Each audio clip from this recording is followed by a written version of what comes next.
Map biru di dadaku ini bernilai 125 miliar rupiah. Aku berlari pulang, tak sabar ingin mengubah nasib ibu dan adikku. Namun, di balik pintu, tawa mereka terdengar mengerikan. Rencana jahat mereka membuat darahku mendidih. Ternyata, selama ini aku hanyalah sapi perah bagi keluargaku sendiri. Sebelum ceritanya dimulai, silakan tulis di kolom komentar dari daerah mana saja teman-teman yang menonton cerita ini. Dan dengar cerita sambil aktivitas apa? Nyapu, ngepel, tiduran, rebahan atau apa? Yuk kita simak ceritanya. Hujan deras mengguyur kota Jakarta sore itu, seolah langit turut menangis mengiringi langkah kaki Sekar yang terburu-buru. Namun, tidak ada kesedihan di wajah wanita berusia 28 tahun itu. Justru sebaliknya, ada binar harapan yang menyala terang di matanya yang lelah. Sekar mendekap erat tas kanvas lusuhnya ke dada, melindunginya dari cipratan air hujan. Di dalam tas itu, terbungkus rapi dalam plastik anti air, terdapat sebuah map bludru berwarna biru tua. Map yang baru saja ia terima dari Yoga, pengacara almarhumah Nenek Agni, majikan tempatnya bekerja selama 5 tahun terakhir. Di dalam map itu tersimpan akta notaris dan bukti transfer, yang menyatakan bahwa Sekar adalah pewaris tunggal dari aset senilai 125 miliar rupiah. Nenek Agni, wanita tua sebatang kara yang dirawat Sekar dengan tulus hingga hembusan napas terakhirnya, telah memberikan segalanya kepada Sekar.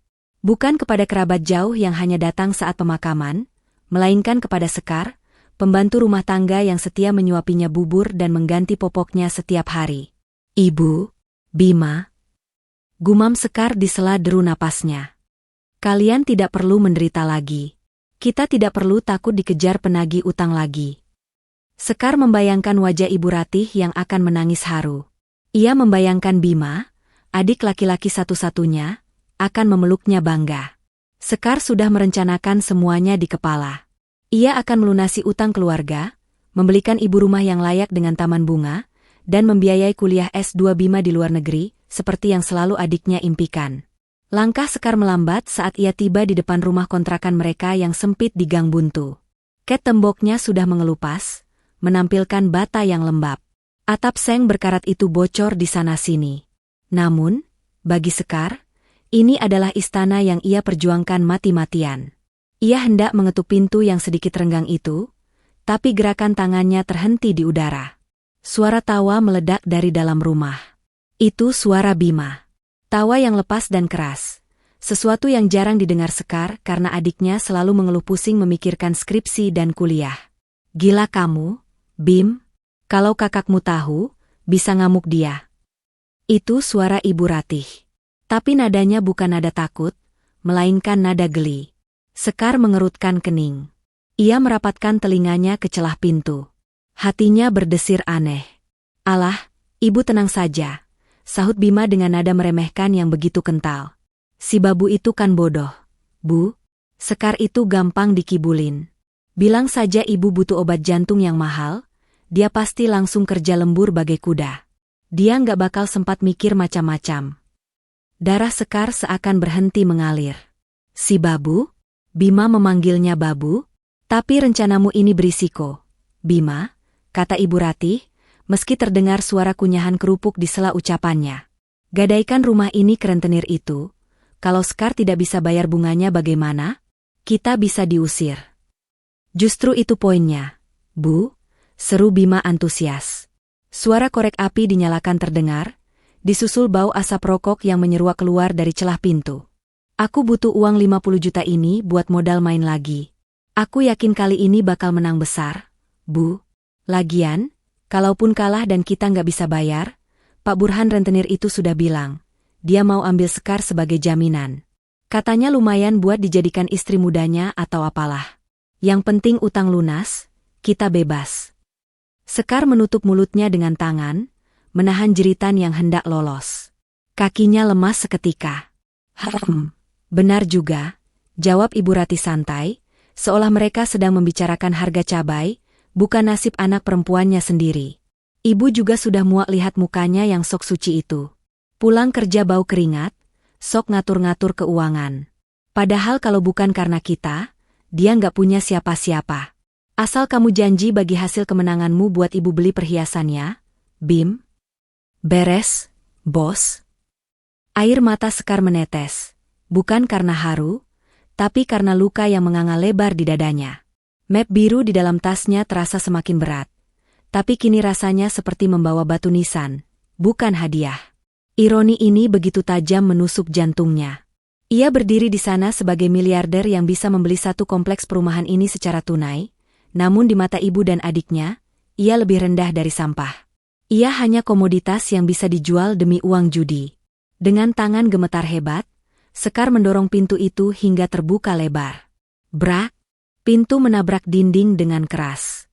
Di ruang tamu yang sempit dan penuh asap rokok itu, Ibu Ratih dan Bima terlonjak kaget. Bima yang sedang mengangkat kaki di atas meja kopi langsung menurunkan kakinya. Di atas meja, berserakan kulit kacang, puntung rokok, dan sebuah map merah, dokumen gadai rumah ilegal yang baru saja mereka bicarakan. Sekar?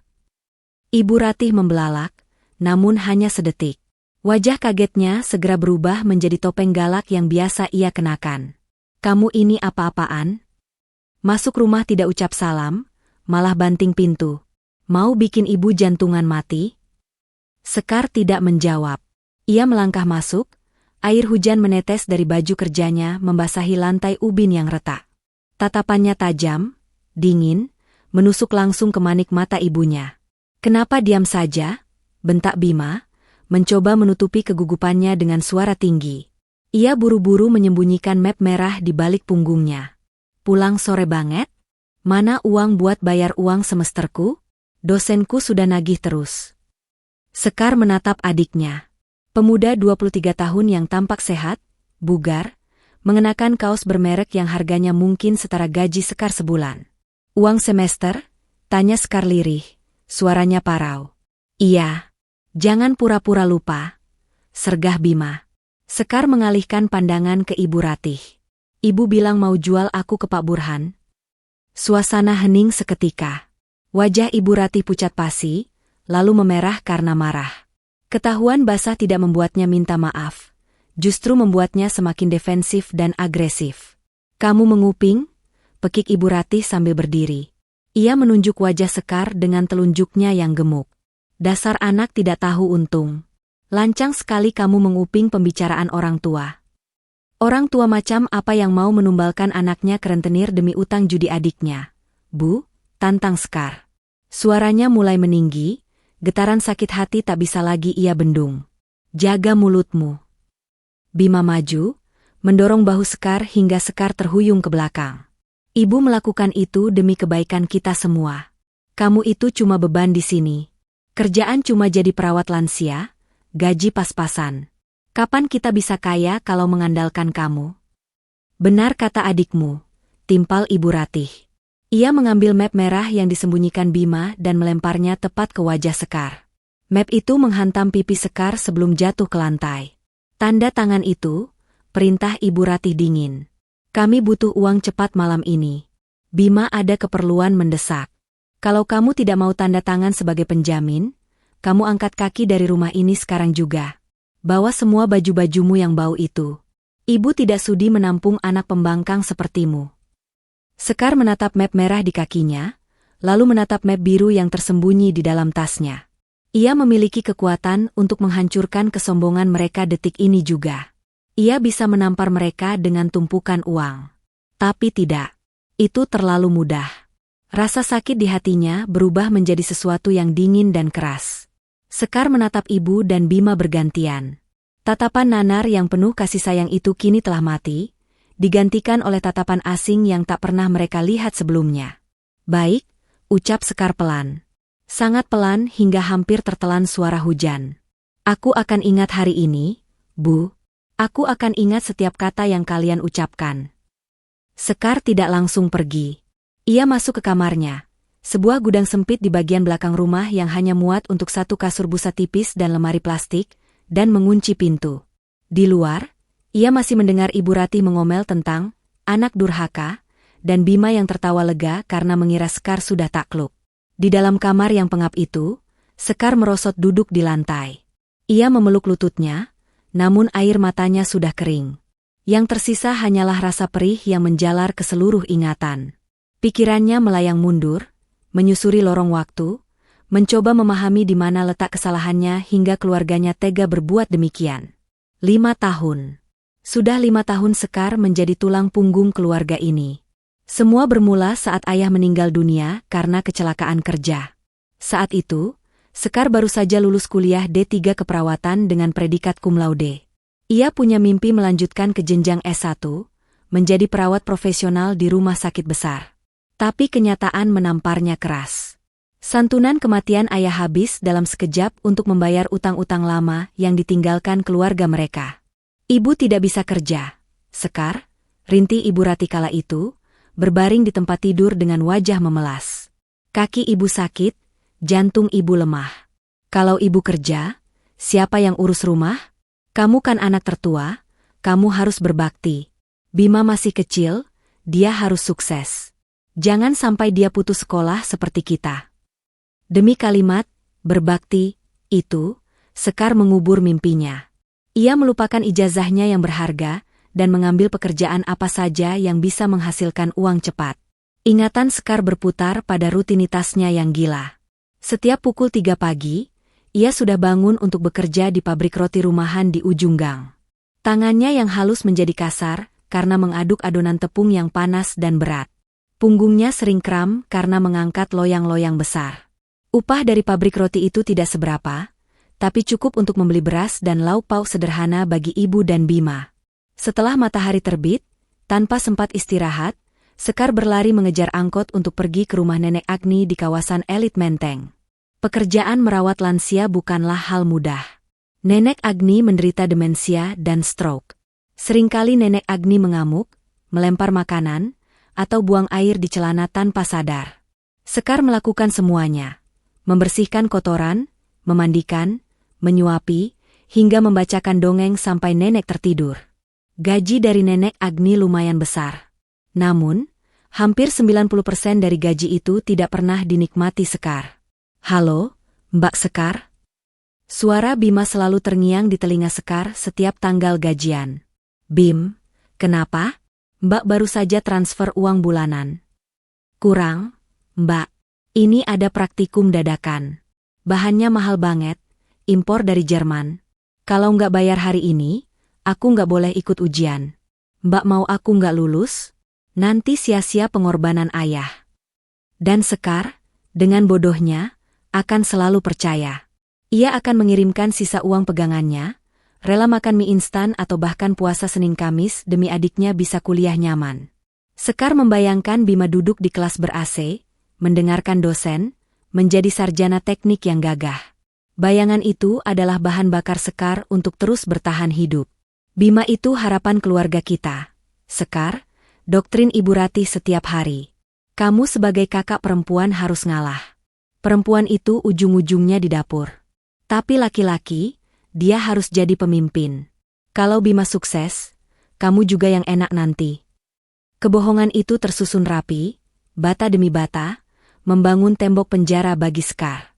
Sekar ingat satu kejadian 6 bulan lalu. Saat itu ia sakit tifus. Badannya demam tinggi hingga 40 derajat. Ia terkapar di kamar kosnya. Saat itu ia sempat ngekos dekat tempat kerja untuk hemat ongkos. Ia menelepon ibu, berharap dijenguk atau sekadar didoakan. "Duh, Sekar, ibu lagi nggak enak badan juga nih." "Asam urat kambuh," jawab ibu di telepon dengan nada malas. "Kamu minum obat warung saja. Oh ya, jangan lupa transferan buat Bima ya. Dia butuh laptop baru, laptop lamanya rusak kena virus katanya." Saat itu, Sekar menyeret tubuhnya yang menggigil ke ATM. Ia mentransfer uang tabungan daruratnya untuk laptop Bima. Malam itu ia menangis sendirian, menahan sakit tanpa ada yang peduli. Kini, semua kepingan puzzle itu menyatu. Laptop baru? Sekar baru sadar, setiap kali ia pulang ke rumah, ia tidak pernah melihat laptop itu. Bima selalu beralasan laptopnya dipinjam teman atau ditinggal di kampus. Praktikum mahal? Bima mengambil jurusan manajemen, bukan kedokteran atau teknik yang butuh alat berat. Sakit ibu?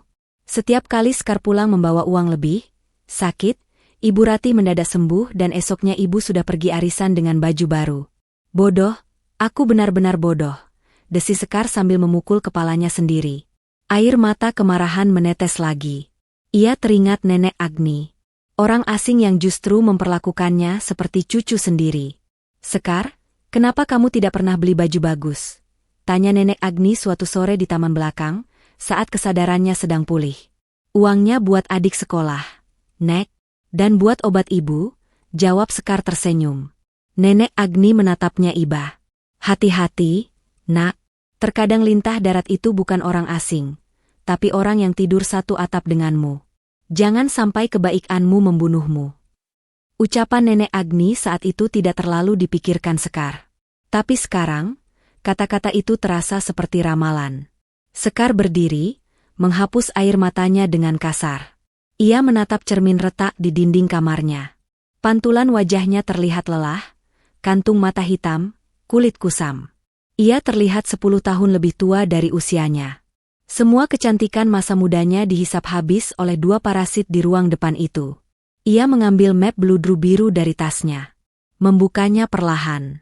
Angka-angka di dalamnya seolah bersinar menyilaukan. 125 miliar rupiah. Ini bukan sekadar uang. Ini adalah pedang.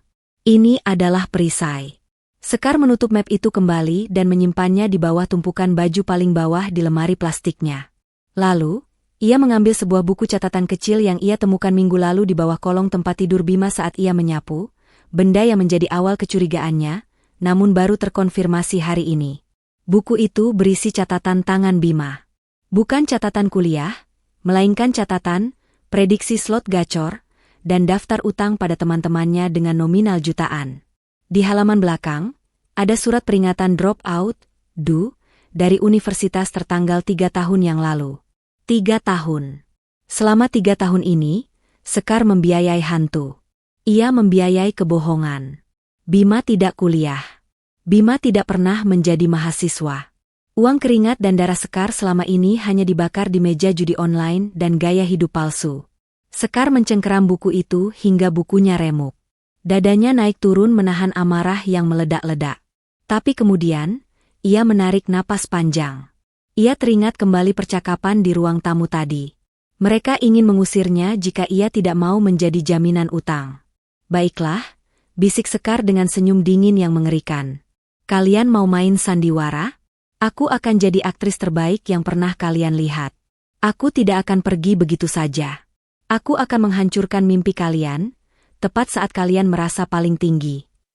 Sekar merapikan rambutnya, mengusap wajahnya agar terlihat seperti Sekar yang bodoh dan penurut lagi. Ia membuka pintu kamar. Di ruang tamu, Ibu Ratih dan Bima menoleh. Sudah selesai nangisnya? Tanya Ibu Ratih ketus. Mana tanda tangannya? Sekar berjalan menunduk, mendekati meja. Ia mengambil pulpen. Bu, kata Sekar dengan suara bergetar yang dibuat-buat. Aku akan tanda tangan. Tapi tolong, izinkan aku tinggal di sini seminggu lagi. Aku mau pamitan sama tetangga, mau bikin syukuran kecil-kecilan sebelum aku diserahkan ke Pak Burhan atau jadi TKW. Ibu Ratih dan Bima saling pandang, lalu tersenyum licik. Mereka menang. Nah, gitu dong, seru Bima. Bikin syukuran? Boleh saja, asal pakai uang tabunganmu sendiri ya. Jangan minta ibu. Iya, pakai uangku, jawab Sekar. Ya? Aku akan buat pesta perpisahan yang tidak akan pernah kalian lupakan seumur hidup, batinnya. Tangannya bergerak di atas kertas, tapi matanya menatap tajam ke arah leher Bima, seolah sedang membidik sasaran tembak. Permainan baru saja dimulai. Kejadian ini terjadi tepat 1 minggu sebelum hujan deras yang membawa Sekar pulang dengan map biru di dadanya.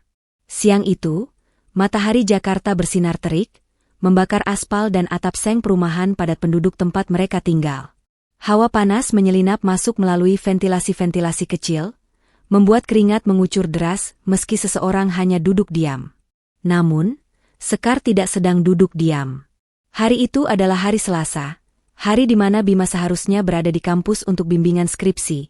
Setidaknya itulah yang dikatakannya saat meminta uang transportasi sebesar Rp200.000 tadi pagi. Ibu Ratih sedang pergi ke rumah kerabat untuk acara arisan keluarga, meninggalkan Sekar sendirian dengan tumpukan pekerjaan rumah tangga yang menggunung. Sekar baru saja pulang dari shift pagi merawat nenek Agni dan memanfaatkan waktu luangnya untuk membersihkan rumah, termasuk kamar Bima yang selama ini dianggap sebagai wilayah suci yang haram disentuh. Jangan pernah masuk kamarku kalau aku nggak ada. Banyak dokumen penting, nanti kalau hilang kamu yang ganti. Begitu ancaman Bima yang selalu dilontarkan setiap hari. Namun, hari itu bau busuk menyengat keluar dari celah bawah pintu kamar Bima. Bau sisa makanan basi bercampur asap rokok, apa yang membuat perut mual. Khawatir ada bangkai tikus yang mati di dalam, Sekar memberanikan diri melanggar pantangan adiknya. Ia memutar gagang pintu yang untungnya tidak terkunci rapat, lalu masuk ke dalam gua persembunyian adiknya. Pemandangan di dalam kamar itu membuat Sekar mengelus dada. Kamar itu lebih mirip kapal pecah daripada tempat istirahat seorang mahasiswa tingkat akhir. Baju kotor berserakan di mana-mana, piring bekas mie instan yang sudah berjamur menumpuk di meja belajar, dan puntung rokok bertebaran di lantai ubin. Tidak ada buku tebal atau jurnal ilmiah layaknya kamar mahasiswa yang sedang skripsi. Yang ada hanyalah poster-poster game online dan botol minuman keras murah yang disembunyikan di balik tirai jendela. Sekar mulai memunguti sampah-sampah itu dengan sabar. Saat ia membungkuk untuk mengambil botol kosong yang menggelinding ke kolong tempat tidur, matanya menangkap sesuatu yang janggal. Salah satu ubin lantai di sudut, tepat di bawah kaki meja belajar, terlihat sedikit rangkat dan tidak rata. Warnanya pun lebih gelap, seolah sering digeser-geser. Rasa penasaran mendorong tangan Sekar untuk mendekat. Dengan ujung jarinya, ia mencongkel ubin longgar itu. Ternyata benar, di bawahnya terdapat sebuah lubang galian dangkal yang disembunyikan dengan rapi. Di dalam lubang itu, tergeletak sebuah kotak sepatu tua yang dilakban rapat. Jantung Sekar berdegup kencang. Ia merasa seperti pencuri di rumahnya sendiri. Dengan gemetar, ia mengangkat kotak itu dan merobek lakbannya. Isinya bukanlah uang atau emas, melainkan tumpukan kertas yang kusut dan sebuah buku catatan kecil berwarna hitam. Sekar mengambil kertas paling atas. Itu adalah surat resmi dengan kop surat universitas tempat Bima kuliah. Tanggal surat itu tertera jelas, 15 Agustus 3 tahun yang lalu. Mata Sekar membelalak membaca kalimat yang dicetak tebal di tengah halaman. Surat keputusan drop out, do. Dunia seakan berputar di sekeliling Sekar. 3 tahun. Sudah 3 tahun Bima dikeluarkan dari kampus, karena tidak pernah mengikuti perkuliahan dan nilai yang nol besar. Sekar meremas kertas itu, napasnya tercekat. Selama 3 tahun ini, ia banting tulang, lembur, dan menahan lapar demi membayar uang semester, uang gedung, dan biaya praktikum yang jumlahnya puluhan juta rupiah. Ternyata, semua uang itu masuk ke kantong pribadi Bima. Sekar, dengan tangan yang semakin dingin, membuka dokumen berikutnya. Itu adalah lembaran-lembaran fotokopi KTP milik tetangga-tetangga mereka. Di bawah setiap fotokopi KTP, ada tulisan tangan Bima dengan nominal angka. Bu Tejo, warung sayur 5 juta rupiah, investasi emas bodong Pak RT, 10 juta rupiah, modal usaha fiktif Kang Ojol depan, 2.500.000 rupiah. Total angka yang tertera di sana mencapai ratusan juta rupiah. Sekar menutup mulutnya, menahan jeritan horor. Adiknya bukan hanya pemalas, tapi penipu ulung. Bima telah menipu orang-orang kecil di sekitar mereka dengan modus investasi palsu. Sekar sadar, jika ini terbongkar, Bima bukan hanya akan dipenjara, tapi bisa habis di amuk masa. Namun, penemuan terakhir di dasar kotak itulah yang menjadi kunci segalanya. Sekar menemukan sebuah surat ancaman yang ditulis dengan tinta merah kasar di atas kertas sobekan bungkus nasi. Isinya singkat tapi mengerikan, bayar utang judi atau ginjal lo yang gue ambil. Gue tahu rumah lo, Bang Kobar. Sekar teringat kejadian 2 bulan lalu. Saat itu Bima pulang tengah malam dengan wajah babak belur dan bibir pecah. Kepada ibu, Bima mengaku dibegal orang jahat saat pulang kuliah. Ibu menangis histeris dan menyalahkan pemerintah yang tidak aman. Bima saat itu terlihat sangat ketakutan. Bahkan ia sampai mengompol di celana saking traumanya. Ia mengurung diri di kamar selama seminggu, gemetar setiap kali mendengar suara motor keras lewat depan rumah.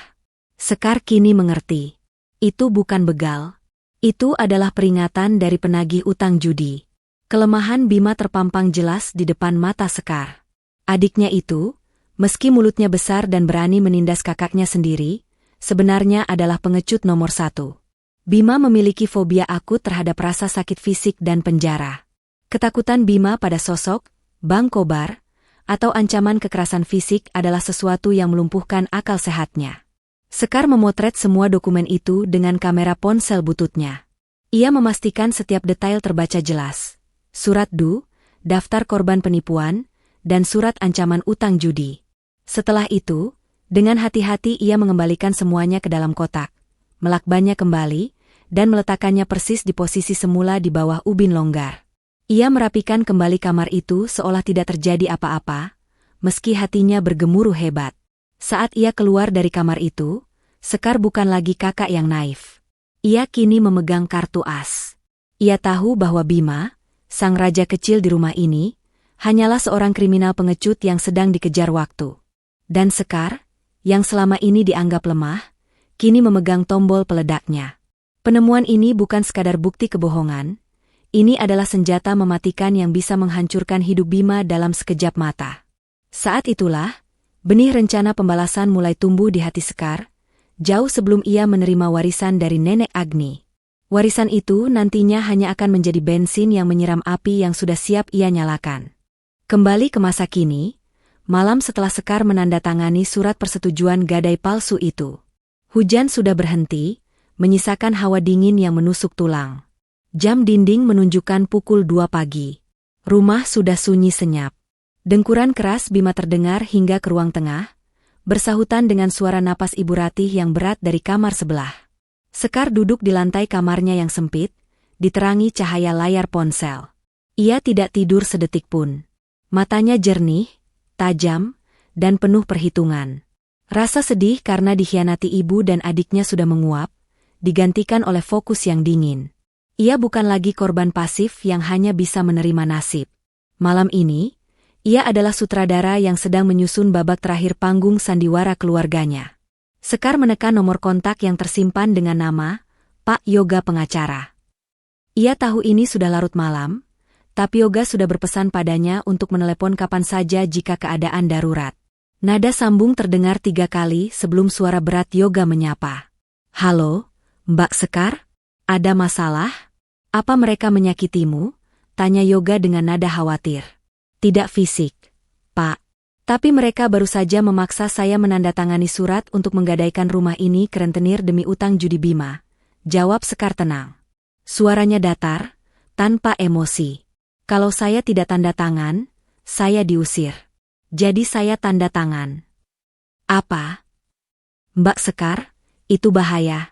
Sertifikat rumah itu." "Dengarkan saya dulu, Pak Yoga," potong Sekar tegas. Ini pertama kalinya ia memotong pembicaraan orang yang lebih tua dan berpendidikan darinya. "Saya punya rencana.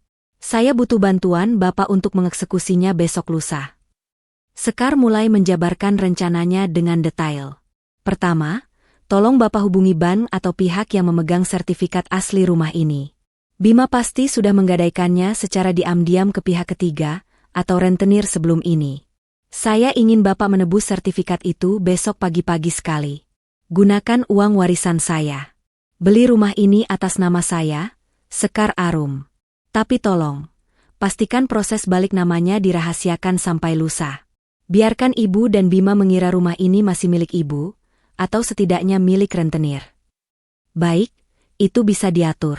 Saya akan urus legalitasnya besok." "Lalu?" tanya Yoga, terdengar kagum dengan ketenangan klien barunya. "Kedua, saya ingin Bapak mengumpulkan data para korban penipuan Bima. Tetangga-tetangga saya, Bu Tejo, Pak RT, dan lainnya. Saya akan kirimkan foto bukti catatannya yang saya temukan minggu lalu. Tolong Bapak hubungi mereka secara pribadi, katakan bahwa ada jalan untuk mendapatkan uang mereka kembali, tapi syaratnya mereka harus datang ke acara syukuran di rumah saya lusa nanti. Jangan biarkan mereka melabrak Bima besok. Tahan emosi mereka sampai hari haji." Mbak Sekar mau menjebak adik sendiri di depan umum. "Bukan menjebak, Pak. Saya hanya membuka panggung kebenaran. Mereka butuh penonton untuk drama yang mereka buat, jadi saya akan berikan penontonnya." Sekar menarik napas panjang. "Dan satu lagi, Pak. Tolong siapkan beberapa orang keamanan berpakaian preman. Saya takut Bima nekat saat terdesak nanti. Siap, Mbak Sekar. Rencana yang brilian. Kamu wanita kuat. Sambungan telepon terputus. Sekar meletakkan ponselnya. Langkah pertama sudah selesai. Sekarang, ia harus memainkan peran sebagai domba yang penurut untuk terakhir kalinya. Pagi harinya, suasana di rumah terasa canggung namun dipaksakan ceria oleh Ibu Ratih. Ia bersikap seolah-olah pertengkaran semalam tidak pernah terjadi, atau lebih tepatnya, seolah-olah Sekar sudah sadar diri akan posisinya. Sekar, teriak ibu dari meja makan. Gorengannya mana? Bima sudah lapar nih. Kamu kalau kerja itu yang cekatan sedikit kenapa sih? Sekar keluar dari dapur membawa piring berisi pisang goreng panas. Wajahnya menunduk, bahunya merosot, akting yang sempurna. Ini, Bu. Maaf lama, kompornya tadi agak macet. Bima menyambar pisang goreng itu tanpa bilang terima kasih. Oh ya, soal syukuran itu, kamu serius mau bikin? Tanyanya dengan mulut penuh. Jangan bikin malu ya. Makanannya harus enak. Pesan catering yang mahal. Kan ini salam perpisahan kamu sebelum jadi babu di luar negeri. Bima terkekeh mengejek. Sekar mengangguk pelan. Iya, Bim. Aku mau pamitan baik-baik. Aku sudah pesan tumpeng besar dan beberapa lauk istimewa. Aku mau undang Bu Tejo, Pak RT, sama saudara-saudara jauh juga. Biar mereka mendoakan aku supaya sukses di perantauan. Mata Ibu Rati berbinar mendengar kata, tumpeng besar, dan lauk istimewa. Keserakahan wanita tua itu selalu mudah dipancing dengan makanan dan gengsi. Nah, itu baru anak ibu.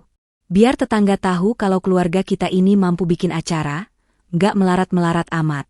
Sekalian pamer sedikitlah sebelum kamu pergi. Boleh, Bu. Undang saja siapapun yang ibu mau, kata Sekar lembut. Di dalam hati, ia tersenyum sinis. Ya, undanglah semua orang, Bu. Semakin banyak saksi, semakin hancur kalian nanti. Siang harinya, Sekar pamit keluar dengan alasan ingin ke pasar membeli perlengkapan tambahan. Padahal, ia pergi ke warnet di ujung jalan. Di sana, ia mencetak semua foto bukti yang ada di ponselnya.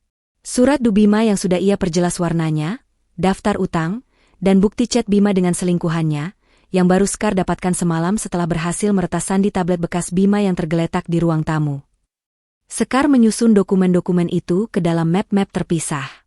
Ia membuat beberapa rangkap. Satu untuk Pak RT, satu untuk polisi jika diperlukan, dan satu map khusus yang akan ia bacakan di depan wajah ibu. Ia juga mampir ke toko alat tulis, membeli sebuah map tebal berwarna merah menyala. Map itu nantinya akan ia gunakan untuk menukar map biru warisannya di saat-saat terakhir. Saat berjalan pulang, Sekar melihat Bu Tejo si pemilik warung sayur sedang melayani pembeli dengan wajah masam. Bu Tejo adalah salah satu korban terbesar Bima. Sekar mendekat, berbisik pelan saat berpura-pura membeli cabai. Bu Tejo, besok datang ke rumah ya. Ada syukuran. Dan soal uang ibu yang dipinjam Bima, besok akan ada jawabannya. Tolong ajak korban yang lain juga, tapi jangan ribut dulu sekarang. Bu Tejo menatap Sekar dengan tatapan bingung bercampur curiga, namun melihat keseriusan di mata Sekar, wanita parubaya itu mengangguk kaku. Sekar pulang dengan langkah ringan. Semua bidak catur sudah berada di posisinya. Senjata, rahasia dari kamar Bima sudah di tangan. Bukti, kejahatan sudah dicetak, dan penonton sudah diundang. Besok adalah hari penghakiman. Sekar tidak sabar melihat wajah sombong Bima berubah menjadi wajah tikus yang terperangkap dalam selokan. Malam itu, aroma sate kambing dan gulai yang menyengat memenuhi ruang tamu rumah yang sempit. Ibu Ratih sengaja memesan makanan mahal itu sebagai perayaan awal. Di benaknya, besok adalah hari kemenangan. Setelah Sekar menandatangani surat kuasa jual rumah dan surat pernyataan utang, mereka akan segera mendapatkan uang segar dari rentenir, Pak Burhan. Ibu Ratih bahkan sudah membayangkan akan membeli kalung emas baru model rantai yang sedang tren di kalangan ibu-ibu arisan. Bima duduk di sofa dengan kaki terangkat, mulutnya penuh dengan daging sate. Wajahnya berminyak, tapi berseri-seri. Gila, enak banget sate ini, Bu. Besok kalau uang cair, aku mau beli motor sport baru. Malu aku ke kampus naik ojek online terus. Celotehnya dengan mulut penuh. Sekar duduk di sudut meja makan. Piringnya hanya berisi nasi putih dan sedikit kuah gulai. Ia makan dengan perlahan, sangat tenang, seolah tidak ada badai yang sedang berkecamuk di kepalanya. Ketenangan Sekar malam ini berbeda. Bukan ketenangan pasrah, melainkan ketenangan air laut sesaat sebelum tsunami menghantam daratan. Habiskan, Sekar. Jangan pasang muka cemberut begitu, tegur Ibu Ratih sambil menjilati sisa bumbu kacang di jarinya. Kamu harusnya bersyukur. Ibu masih kasih kamu makan enak sebelum kamu pergi besok. Ingat, besok pagi-pagi Pak Burhan datang bawa notarisnya. Kamu jangan bikin ulah di depan tamu undangan. Sekar meletakkan sendoknya. Denting pelan sendok beradu dengan piring keramik terdengar nyaring di tengah kunyahan Bima yang berisik. Aku tidak akan bikin ulah, Bu, jawab Sekar lembut, matanya menatap lurus ke arah Bima. Cuma tadi sore waktu aku beli cabai di depan gang, ada kejadian aneh. Bima berhenti mengunyah. Kejadian aneh apa? Tanyanya acuh tak acuh, meski insting pengecutnya mulai terusik. Ada 2 orang laki-laki. Badannya besar-besar, hitam, satu pakai jaket kulit, satunya ada tato naga di leher. Mereka naik motor RX King yang suaranya bising sekali. Cerita Sekar dengan nada datar, seolah sedang menceritakan cuaca. Ia sengaja mendeskripsikan ciri-ciri penagih utang yang umum untuk memancing paranoia adiknya. Mereka berhenti di depan warung Butejo, tanya-tanya alamat rumah ini. Wajah Bima yang tadi merah karena pedas, seketika berubah pucat pasi. Daging sate di tangannya terlepas jatuh ke lantai. Merek mereka tanya apa? Suara Bima tercekat. Sekar pura-pura berpikir, mengetuk-ngetuk dagunya. Kalau tidak salah dengar, mereka tanya, mana rumah Bima? Anak mahasiswa yang mukanya tengil itu? Dia bawa lari uang bos kami. Terus yang bertato itu mainin pisau lipat. Bim. Seram deh. Katanya kalau ketemu, mau diseret ke gudang kosong. Bohong. Teriak Bima tiba-tiba, ia berdiri sampai lututnya membentur meja. Keringat dingin mulai mengucur di pelipisnya. Kamu pasti ngarang, kan? Nggak mungkin mereka tahu alamat sini. Ibu Ratih kaget melihat reaksi anaknya. Bima, kenapa kamu panik begitu? Itu pasti cuma orang iseng. Atau mungkin teman kampusmu. Teman kampus nggak ada yang bertato naga, Bu. Bentak Bima pada ibunya sendiri. Napasnya memburu. Ia berlari ke jendela depan, mengintip dari balik gorden dengan tangan gemetar. Jalanan depan rumah sepi, hanya ada kucing lewat, tapi bagi Bima, setiap bayangan pohon terlihat seperti algojo yang siap mencabut nyawanya. Sekar tersenyum tipis, sangat tipis hingga tak terlihat oleh mereka. Ia merogoh saku daster lusuhnya dan mengeluarkan secari kertas yang sudah ia remas-remas agar terlihat bekas dipungut. Oh iya, sama satu lagi, lanjut Sekar santai. Tadi aku nemu koran bekas bungkus cabai. Isinya ngeri banget, Bu. Bacain deh.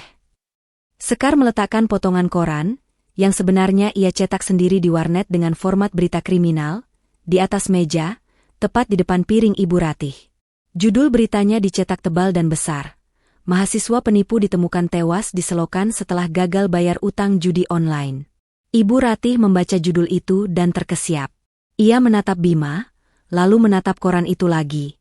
Di bawah judul, ada subjudul, pelaku juga diancam hukuman 20 tahun penjara karena memalsukan dokumen universitas. Ini. Ibu Ratih tergagap. Kasihannya, Bu, potong Sekar. Ia mengambil gelas air, meminumnya perlahan. Katanya di penjara itu kalau kasus penipuan, apalagi anak muda yang badannya lembek kayak Bima, bakal jadi, bulan-bulanan, napi senior. Dipukuli tiap malam, disuruh tidur di WC, makan nasi campur beling. Ih, ngeri. Untung Bima anak baik-baik, ya kan Bim? Bima kan rajin kuliah, nggak mungkin main judi atau nipu orang.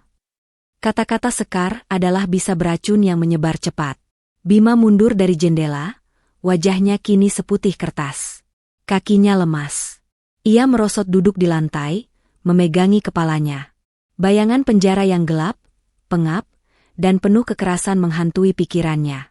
Ditambah lagi bayangan, Bang Kobar, dan anak buahnya yang bertato naga sedang mengintai di luar pagar. "Bu!" rintih Bima, suaranya seperti anak kecil yang ketakutan. "Kunci pintu, Bu. Kunci semua jendela. Jangan biarkan siapapun masuk malam ini." "Bima, ada apa sebenarnya?" Ibu Ratih mulai merasakan ada yang tidak beres. Keyakinannya goyah. Ia mendekati anaknya, memegang bahu Bima yang gemetar hebat. "Kamu nggak ada masalah kan sama orang luar?" Nggak ada. Cuma aku takut aja," elak Bima, menepis tangan ibunya. Ia tidak berani jujur. Ia terlalu malu dan takut dimarahi. "Pokoknya kunci pintu. Matikan lampu depan.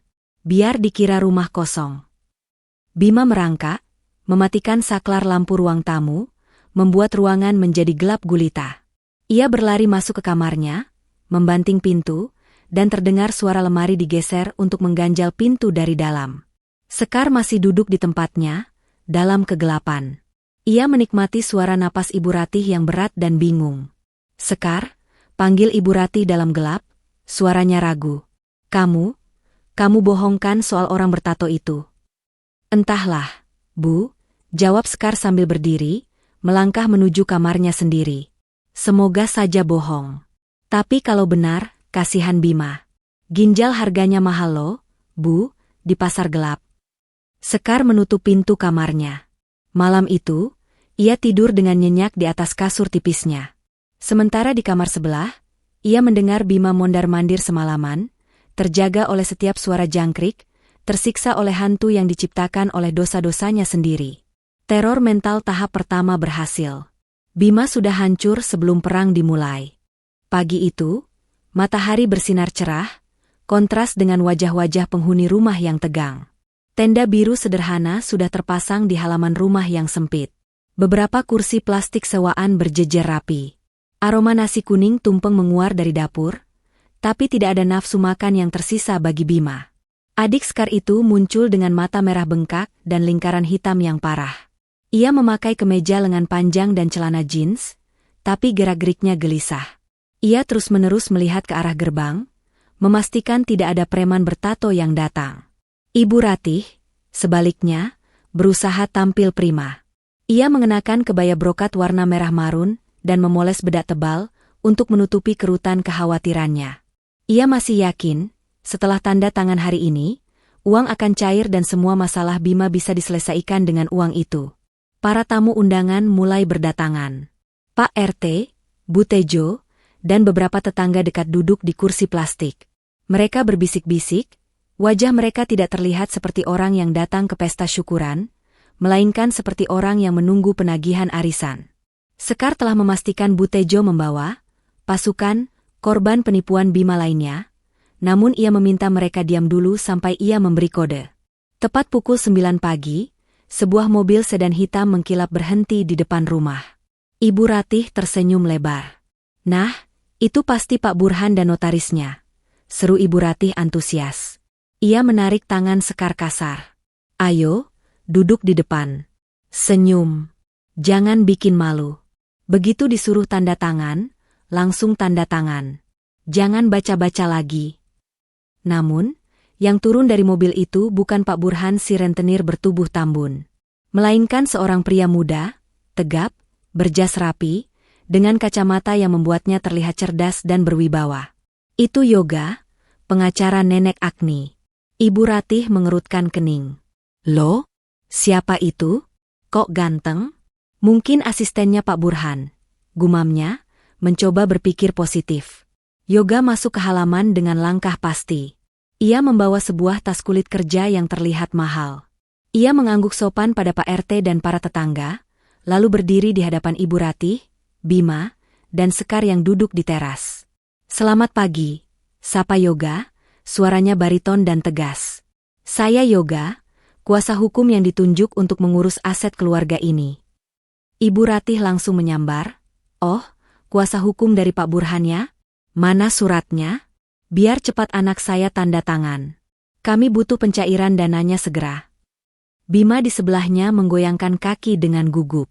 "Iya, Mas. Mana berkasnya? Cepetanlah." Yoga tersenyum tipis, lalu melirik Sekar. Sekar mengangguk pelan. Kode dimulai. Maaf, Ibu Ratih. Saya bukan dari pihak Pak Burhan, kata Yoga tenang. Saya di sini mewakili klien saya untuk meluruskan status kepemilikan aset dan beberapa masalah hukum yang menyangkut saudara Bima. Maksudnya apa ini? Suara Ibu Ratih meninggi. Masalah hukum apa? Anak saya anak baik-baik, mahasiswa teladan. Sekar berdiri. Momennya telah tiba.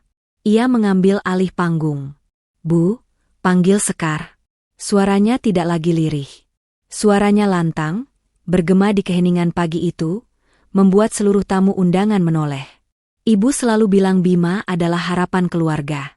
Bima adalah calon sarjana sukses.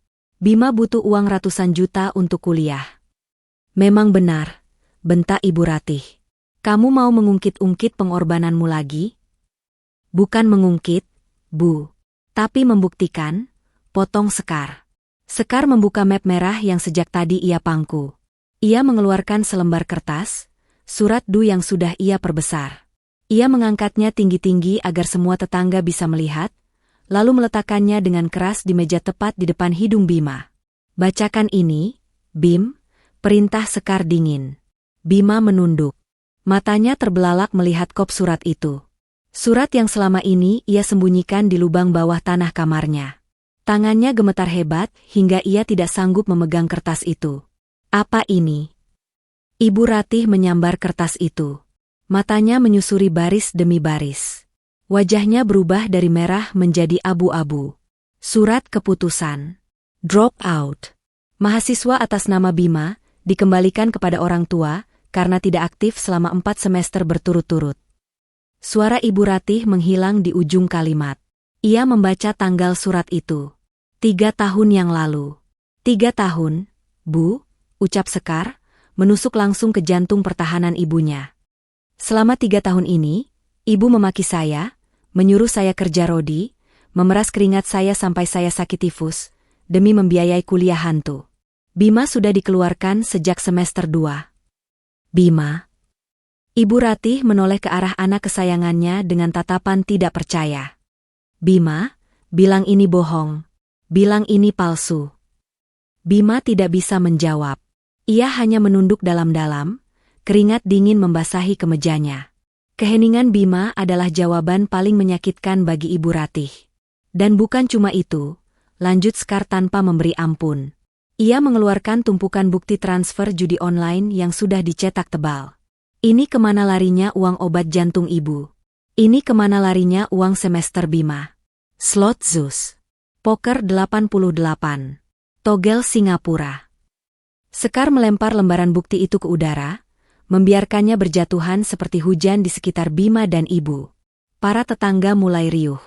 Bisik-bisik berubah menjadi seruan kaget. Ya Allah, jadi uang arisan saya dipakai buat judi? Celetuk Butejo keras-keras, memecah ketegangan menjadi kemarahan massa. Dan ibu, Sekar kini menatap ibunya tajam. Ia mengeluarkan bukti terakhir dari map itu. Foto-foto Ibu Ratih sedang berlibur di puncak bersama teman-teman sosialitanya, lengkap dengan tanggal yang tertera di foto digital itu. Tanggal yang sama persis ketika Ibu Ratih menelepon Sekar sambil menangis mengaku sedang kritis di UGD karena serangan jantung. Waktu aku sakit sendirian di kosan, waktu aku makan nasi garam demi kirim uang obat ibu, ternyata ibu sedang karaoke di puncak. Suara Sekar bergetar, kali ini karena sakit hati yang nyata, bukan akting. Aku punya bukti tagihan hotelnya, Bu, atas nama Ibu Ratih. Ibu Ratih ternganga. Ia merasa telanjang. Semua topeng, ibu yang sakit-sakitan dan menderita, yang ia pakai selama bertahun-tahun robek seketika di depan puluhan pasang mata. Tetangga-tetangga menatapnya dengan jijik. Dasar penipu, teriak Pak RT yang biasanya sabar. Kalian sekeluarga ternyata penipu. Tidak, ini salah paham, jerit Ibu Ratih panik. Ia mencoba meraih tangan Sekar. Sekar, anakku sayang, kamu jangan percaya fitnah ini. Itu foto editan. Bima juga pasti dijebak teman-temannya. Cukup, Bu, potong Yoga tegas. Pengacara muda itu melangkah maju, memotong akses Ibu Ratih ke Sekar. Bukti-bukti ini valid dan bisa dipertanggungjawabkan di muka hukum. Klien saya, Ibu Sekar, sudah cukup menderita atas penipuan sistematis yang kalian lakukan. Klien? Bima akhirnya mengangkat kepala, suaranya parau. Apa maksudmu klien? Sekar itu cuma babu. Dia nggak punya uang buat bayar pengacara. Sekar menatap adiknya dengan tatapan iba yang bercampur jijik. Kamu salah, Bim. Aku bukan babu. Dan rumah ini? Sekar menunjuk bangunan di belakangnya. Sudah bukan milik kalian lagi. Sertifikat yang kamu gadaikan diam-diam itu, sudah ditebus lunas pagi ini oleh pengacaraku. Atas namaku. Apa? Ibu Ratih dan Bima berteriak bersamaan. Kehancuran mereka baru saja dimulai. Fakta telah ditelanjangi, dan sekarang, saatnya penghakiman yang sesungguhnya. Sekar memberi kode mata pada Bu Tejo. Saatnya masa bergerak. Suasana di halaman rumah yang sempit itu berubah menjadi neraka bagi Ibu Ratih dan Bima dalam hitungan detik. Pengakuan Sekar dan bukti-bukti yang berhamburan di udara bagaikan bensin yang disiramkan ke api amarah para tetangga. Bu Tejo, yang tubuhnya gempal namun gesit jika menyangkut uang, adalah orang pertama yang melompat dari kursi plastiknya. Wajahnya merah padam, urat-urat lehernya menonjol saat ia menerobos barisan kursi untuk mencengkeram kerah ke meja Bima. Balikin duit gue, setan, teriak Bu Tejo tepat di depan wajah Bima. Ludahnya muncrat mengenai pipi pemuda itu. 5 juta. Itu uang modal dagang sayur gue. Lu bilang buat investasi emas yang untungnya 10% per bulan. Mana emasnya? Mana untungnya? Ternyata lu pakai buat judi? Bima, yang tadinya duduk lemas di lantai teras, kini merangkak mundur dengan panik. Ia berusaha melepaskan cengkeraman Bu Tejo, tapi tenaga wanita pedagang pasar itu jauh lebih kuat daripada tenaga mahasiswa manja yang jarang olahraga. Ampun, Bu Tejo. Lepas. Sakit, rintih Bima. Kancing kemejanya copot satu persatu saking kuatnya tarikan Bu Tejo. Sakit lu bilang? Hati gue lebih sakit. Bu Tejo menjambak rambut Bima. Melihat keributan itu, Pak RT yang biasanya tenang pun tak kuasa menahan diri. Ia teringat uang kas RT dan uang pribadi 10 juta rupiah yang ia titipkan pada Bima untuk modal usaha konveksi fiktif. Pak RT maju, wajahnya gelap menahan murka. Bima, kamu benar-benar keterlaluan. Suara Pak RT bergetar berat. Saya percaya sama kamu karena kamu anak almarhum bapakmu. Saya pikir kamu anak pintar yang mau maju. Ternyata kamu maling. Penipu ulung. Warga sini sudah susah, kamu malah bikin makin susah. Kerumunan tetangga semakin merangsek maju. Cemoohan dan teriakan, maling, penipu, dan usir, bersahutan. Ibu Ratih yang melihat anaknya dikepung massa langsung histeris. Ia berlari menerobos kerumunan, memeluk Bima yang sudah meringkuk ketakutan di sudut tembok seperti tikus got. Jangan pukuli anak saya, jerit Ibu Ratih sambil merentangkan tangan melindungi Bima. Air matanya deras, lunturnya bedak tebal membuat wajahnya terlihat mengerikan. Ini semua salah paham. Bima nanti ganti. Bima pasti ganti. Jangan main hakim sendiri. Ganti pakai apa, Ratih? Sergah seorang ibu-ibu tetangga sebelah. Lu aja liburan ke puncak pakai duit obat anak lu. Keluarga lu itu bangkrut. Rumah ini juga udah digadaikan kan? Lu mau bayar pakai apa? Ginjal anak lu? Situasi semakin tak terkendali. Beberapa pemuda kampung yang ikut menonton, mulai melemparkan gelas air mineral ke arah mereka. Sekar masih berdiri di samping Yoga, menatap pemandangan itu dengan wajah datar. Tidak ada senyum kemenangan, hanya tatapan kosong melihat betapa rendahnya keluarganya jatuh. Pak Yoga, bisik Sekar pelan. Sekarang. Yoga mengangguk. Ia mengangkat tangan memberi kode ke arah jalan raya. Dari balik mobil sedan hitamnya, 2 orang petugas berseragam polisi keluar. Mereka berjalan tegap membelah kerumunan. Kehadiran seragam coklat itu seketika membuat massa terdiam dan mundur memberikan jalan, namun tatapan mereka masih penuh dendam. Bima yang melihat polisi datang bukannya lega, malah semakin gemetar. Fobianya terhadap penjara kembali menyerang. Napasnya memburu, matanya meliar mencari celah untuk kabur, tapi tidak ada jalan keluar. Tembok tinggi di belakang, massa di kiri kanan, dan polisi di depan. "Saudara Bima," ucap salah satu polisi dengan tegas sambil mengeluarkan borgol besi yang berkilat ditimpa matahari pagi. "Kami menerima laporan dugaan tindak pidana penipuan dan penggelapan dana dari beberapa korban yang diwakili oleh kuasa hukum Saudara Sekar. Anda harus ikut kami ke kantor polisi untuk pemeriksaan lebih lanjut." "Tidak. Saya nggak salah. Ibu, tolong aku."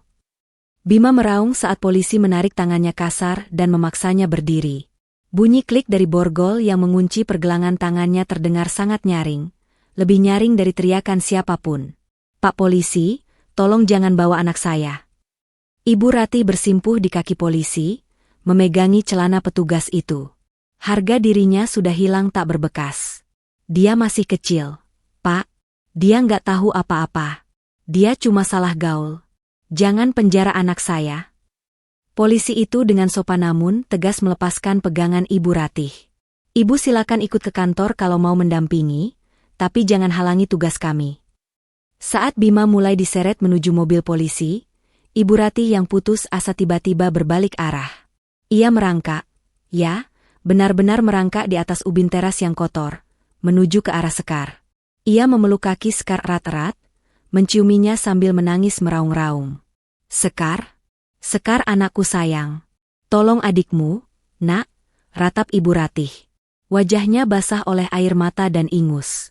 "Kamu punya uang kan? Kamu punya tabungan kan? Tolong bayar utang-utang Bima. Tolong sogok polisinya. Tolong lakukan sesuatu. Dia adikmu satu-satunya, darah dagingmu." Sekar menunduk, menatap ibunya yang kini terlihat begitu menyedihkan. Wanita yang dulu selalu membentaknya, yang selalu memandangnya rendah, kini bersujud di kakinya. "Uang?" tanya Sekar dingin. "Ibu minta uang padaku? Bukannya ibu bilang aku cuma babu yang bau dan tidak berguna?" "Ibu hilaf, Sekar. Ibu salah. Kamu anak ibu yang paling berbakti. Ibu tahu kamu pasti punya simpanan. Pakai uang itu, nak. Selamatkan keluarga kita. Nanti ibu akan sayang sama kamu selamanya." Sekar tertawa. Tawa yang kering dan hampa. "Sayang? Ibu baru akan sayang kalau aku punya uang." Sekar kemudian menatap Yoga. Yoga mengerti. Pengacara itu mengambil tas kerja Sekar dan mengeluarkan map beludru biru yang sejak kemarin disembunyikan. Yoga menyerahkannya pada Sekar. Sekar membuka map itu perlahan di depan wajah ibunya yang masih berlutut. "Ibu tanya apa aku punya uang?" ujar Sekar lantang, memastikan semua tetangga termasuk Bu Tejo dan Pak RT mendengar. Jawabannya, "Ya, aku punya." Sekar mengeluarkan lembaran akta notaris dan bukti saldo rekening koran yang sudah divalidasi bank. Ia menunjukkannya tepat di depan mata Ibu Ratih. "Lihat ini, Bu. Baca angkanya." Mata Ibu Ratih menyipit, lalu membelalak lebar hingga hampir keluar. Mulutnya menganga. Ia melihat deretan angka nol yang begitu panjang. 125 miliar, desis Ibu Ratih, suaranya tercekat seolah kehabisan oksigen. 125 miliar? Suara Ibu Ratih terdengar oleh tetangga terdekat. Gemuruh kaget kembali pecah. "Hah? Berapa? Miliar?" "Benar, Bu," kata Sekar tenang. "Nenek Agni mewariskan seluruh hartanya padaku. 125 miliar rupiah. Sah secara hukum dan agama. Uang ini milikku. Milik Sekar yang ibu sebut babu." Wajah Ibu Ratih seketika berubah. Dari putus asa menjadi penuh harapan yang tamak. Matanya berbinar licik. Ia langsung berdiri, seolah lupa baru saja bersujud. Ia merapikan rambutnya dan tersenyum lebar. Senyum palsu yang menjijikkan. "Alhamdulillah. Ya Allah, rezeki anak soleha," seru Ibu Ratih, hendak memeluk Sekar. "Ibu tahu kamu memang pembawa keberuntungan. Kalau begitu ayo, Sekar. Bayar utang adikmu sekarang. Tebus dia dari polisi. Terus kita beli rumah baru yang besar. Kita pindah dari kampung kumuh ini. Uang segitu 7 turunan nggak bakal habis." Sekar mundur selangkah, membiarkan pelukan ibunya menangkap angin. "Siapa bilang uang ini untuk kalian?" tanya Sekar datar. Senyum Ibu Ratih membeku. "Maksudmu?" Kita kan keluarga. Harta anak ya harta orang tua juga. Tidak, potong Sekar tajam. Harta ini milikku. Tidak satu rupiah pun, dengar baik-baik, Bu, tidak satu rupiah pun akan aku pakai untuk menebus Bima atau membiayai hidup ibu. Kamu tega. Ibu Ratih tergagap. Bima itu adikmu. Aku ini ibumu yang melahirkanmu. Dan ibu adalah orang yang membiarkan aku kelaparan demi judi Bima. Ibu yang memeras keringatku sampai aku sakit. Ibu yang mau menjualku ke rentenir kemarin sore. Balas Sekar. Setiap kalimatnya menghujam seperti paku. Hubungan kita sebagai keluarga sudah putus saat ibu melempar surat gadai ke wajahku semalam. Sekar menoleh ke arah Yoga. Pak Yoga, tolong jelaskan status rumah ini. Yoga maju, membuka dokumen lain. Rumah ini sudah resmi dibeli oleh Ibu Sekar dari pihak bank tadi pagi.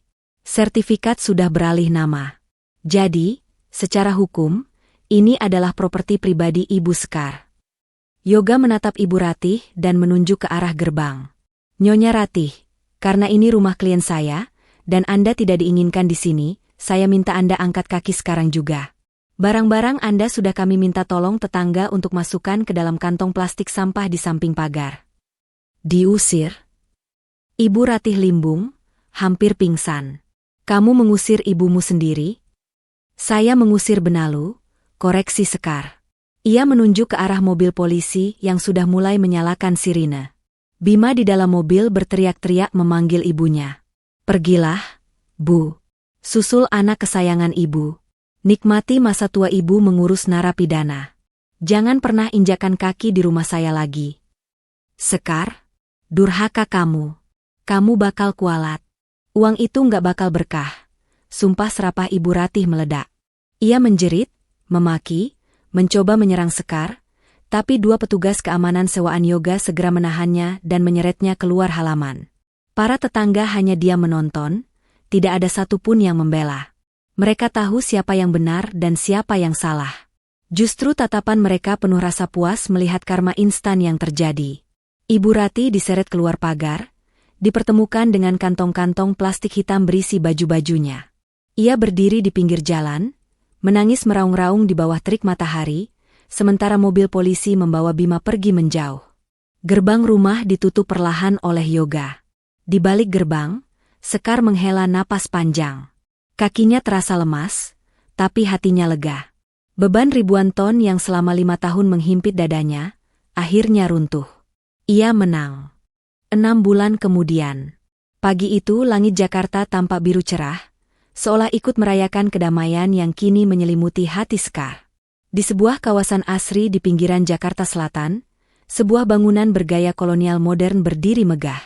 Papan nama dari kayu jati terukir indah di depan gerbang, Yayasan Lansia Agni Sejahtera. Sekar turun dari mobil Alphard putihnya. Penampilannya telah berubah drastis. Tidak ada lagi das terlusuh atau wajah kusam berminyak. Sekar kini mengenakan blazer krem yang elegan dipadukan dengan celana bahan yang pas di tubuh. Rambutnya dipotong bob pendek yang membuatnya terlihat segar dan berwibawa. Kulitnya bercahaya, bukan karena perawatan mahal semata, tapi karena hilangnya stres yang selama ini meracuni hidupnya. Selamat pagi, Bu Sekar, sapa Satpam Yayasan dengan hormat. Pagi, Pak Ujang. Nenek-nenek sudah pada sarapan? Tanya Sekar ramah. Senyumnya tulus, memancarkan kehangatan yang dulu sempat redup. Sudah, Bu. Sekarang sedang senam pagi di taman belakang. Sekar berjalan masuk ke dalam lobi yayasan. Ini adalah mimpi yang ia wujudkan dengan uang warisan Nenek Agni. Ia mendirikan panti jompo premium namun dengan subsidi silang untuk lansia terlantar. Ia ingin mendedikasikan hidupnya untuk merawat orang tua, seperti ia merawat Nenek Agni, sebagai bentuk penghormatan terakhir. Baginya, Nenek Agni adalah ibu yang sesungguhnya. Di ruang kerjanya yang luas dan menghadap ke taman, Yoga sudah menunggu. Pria itu kini bukan hanya pengacaranya, tapi juga partner bisnis yang mengelola aspek hukum yayasan. Ada buket bunga mawar putih segar di atas meja kerja Sekar. Selamat pagi, Ibu Ketua Yayasan, sapa Yoga sambil tersenyum. Hubungan mereka selama 6 bulan ini tumbuh menjadi persahabatan yang erat, dan mungkin perlahan menuju sesuatu yang lebih spesial, meski keduanya masih menjalaninya dengan santai. Pagi, Yoga. Terima kasih bunganya, jawab Sekar. Ada kabar apa hari ini? Laporan keuangan bulan ini surplus. Donatur makin banyak yang percaya sama integritas yayasan kita. Yoga membuka tabletnya. Namun kemudian, wajahnya sedikit berubah serius. Dan ada kabar lain. Mengenai masa lalu, kamu. Sekar duduk di kursi kerjanya, menyandarkan punggung dengan tenang. Katakan saja. Bima baru saja dipindahkan ke sel umum di Rutan Salemba. Kabarnya dia cukup menderita di sana. Kasus penipuannya ternyata melibatkan banyak orang. Dan apesnya, ada saudara salah satu napi senior di sana yang juga jadi korbannya. Jadi, ya kamu bisa bayangkan sendiri. Dia jadi pesuruh di dalam sel.